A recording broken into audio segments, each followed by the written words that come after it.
విధవరాండ్రైన వారిని, అనేక రకాలుగా సాంఘికంగా ఎంతో నీచమైనటువంటి స్థితిలో ఉన్నవారిని ఉన్నతమైన స్థానంలో నిలిపి, దేశంలో ఉన్న ప్రతి విధమైన అంటరానితనాన్ని రూపుమార్పడానికి ఎంతో ప్రయత్నం చేసి మానవులందరూ సమానమనే సంగతిని మన దేశంలో వారు తెలియచేశారు. దేవుని నామానికి మహిమ కలుగును గాక.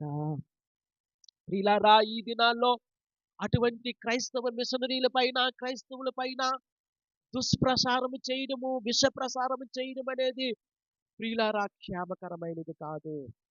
కానీ ఒక సంగతి ఏంటంటే, వారు ఎన్ని దుష్ప్రచారాలు చేసినా దేవుని యొక్క సంఘాన్ని ఆపు చేయగలిగిన వారు ఎవరూ లేరని ధైర్యముగా నేను ఈ మాట మీకు తెలియజేస్తూ ఉన్నాను. దేవుని నామానికి మహిమ